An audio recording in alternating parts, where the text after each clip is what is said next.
ఎవరిని ఏమీ అనలేక సైలెంట్ గా ఉంటుంది తప్ప చేసేదేం కనపడట్లేదు. ఇటువంటి సందర్భంలో నేను ఒకసారి ఇదిక మంచితనంలో మన మధ్య తేలేటట్లేదు, వెల్ విషర్స్ ఫ్రెండ్స్ ని ఎవరిని ఎంటర్ చేసినా గానీ వాళ్ళు మీరు అన్నదమ్ములు రా ఆలోచించుకోండి అంటున్నారు తప్ప ఎవరు కూడా న్యాయం చేసేలా కనపడలేదు. ఇక లాస్ట్ కి పోలీస్ స్టేషనే కరెక్ట్ అని చెప్పేసి పోలీస్ స్టేషన్కి వెళ్ళి కూర్చున్నాను. ఇంకా సిఐ గారు రాలేదు. ఈ లోపల నేను కొన్ని విషయాలు ఆలోచించాను. మా అన్నయ్యల మీద నేను కంప్లైంట్ ఇవ్వడానికి ముందు ఒక్కసారి మా అన్నయ్యల గురించి ఆలోచించాను. చిన్నప్పటి నుంచి నన్ను ఎలా చూసుకున్నారు, నన్ను పెంచిన విధానం ఏంటనేది. అప్పుడు వెంటనే నాకు కొన్ని విషయాలు గుర్తొచ్చినాయి. అవేంటంటే, మా ఊర్లో వర్షాకాలం పెద్ద వాగు వస్తుండేది. అంటే మనుషులు కొట్టుకొని పోయేంత వాగు వచ్చేది. ఆ వాగులో మా అన్నయ్య క్లాస్మేట్స్ వాళ్ళందరూ వెళ్ళి కూడా మా అన్నయ్యతో పాటు ఈత కొడతా ఉండేవాళ్ళు. నేను కూడా వెళ్ళేవాడిని. నాకు ఈత రాదు. అయితే మా అన్నయ్య నన్ను ఒక దెరంపటి అక్కడ వాగు పక్కనే నీళ్లలో పిచ్చిమల్లి అని ఒకటి ఉండేది చెట్టు, దాన్ని పట్టుకొని అక్కడే ఉండమని చెప్పాడు, లోపల రావద్దని చెప్పేవాడు వాటర్లోకి. వాళ్ళు బాగా ప్రవాహం ఎక్కువగా ఉన్న దాంట్లో వాళ్ళు స్విమ్మింగ్ చేస్తూ ఉండేవాళ్ళు. మా అన్నయ్య ఆ వాగులో దూకి మునిగి తేలినప్పుడల్లా వెంటనే లేచి నేను కనపడకపోయేళ్ళకి నేను ఆ పిచ్చిమల్లి సాటును ఉండేవాడిని. మా తమ్ముడేడి అని చెప్పి కంగారుగా ఇట్లా చూస్తూ వద్దండు అని పిలిచేవాడు గట్టిగా. తర్వాత నేను కనపడంగానే కనపడవేరా మరి ఎక్కడున్నావురా అని చెప్పి అనేవాడు.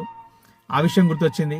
ఆ తర్వాత మా పెద్దన్నయ్య, మా ఇంట్లో చిన్న పూరి గుడిసెలో మేము జీవించాము చిన్నప్పుడు.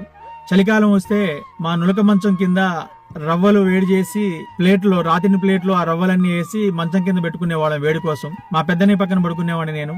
మా పెద్దన్నయ్య ఆ రవ్వలు పోసిన ప్లేటు నాకు వేడొచ్చే విధంగా నా వైపు జరిపి పెట్టేవాడు. ఒకటే దుప్పటి ఉండేది, అది చినిగిపోయి ఉండేది, కాళ్ళన్నీ బయటే ఉండేవి. ఆ దుప్పటిని నాకు పూర్తిగా గప్పి చలికాలం కూడా మా పెద్దన్నయ్య దుప్పటి లేకుండా అలాగే పడుకునేవాడు. ఆ విషయం గుర్తొచ్చింది. ఒకసారి నేను 1999లో బాగా ఆకలి మీద రోడ్డు మీద నడుచుకుంటూ పోతున్న సమయంలో నా చిన్నన్నయ్య పాల వ్యానులో పనిచేసేవాడు. అప్పుడు చదువుకుంటూ సిద్ధారెడ్డి డిగ్రీ కాలేజీ. ఆ సమయంలో రోడ్డు మీద నడుచుకుంటూ పోతున్న నేను జడ్పీ సెంటర్ ఆ ప్రాంతంలో కనిపిస్తే నైట్ డ్యూటీ మొత్తం ఉండేదన్నమాట ఆ వ్యానులో. నన్ను చూసి ఆ వ్యాన్ ఆపి నా దగ్గరకు వచ్చి ఏమైనా తిన్నావారా అని అడిగి నా జేబులో ఒక 100 రూపాయలు పెట్టి మళ్ళీ అదే వ్యాన్లో డ్యూటీకి వెళ్ళిపోయేవాడు. అలాగే మా చిన్నన్నయ్య నేను ఖమ్మంలో ఒకే రూమ్ లో ఉండి చదువుకునేటప్పుడు మేము చదువుకున్నంత కాలంలో చాలా రోజులు మేము ఉపవాసాలు ఉన్న సందర్భాలు ఉన్నాయి. కొంచెం రైస్ ఉంటే మా తమ్ముడు తింటాడులే అని చెప్పి వదిలేసేవాడు, నేను మా అన్నయ్య తింటాడులే అని వదిలేసేవాడిని. అలా ఒకరికొకరు త్యాగం చేసుకుంటూ ఒకరికొకరు ప్రేమాభిమానాలు పంచుకుంటూ పెరిగాము. నేను ఎన్నో తప్పులు చేశాను చిన్నప్పుడు, క్షమించరాని తప్పులు.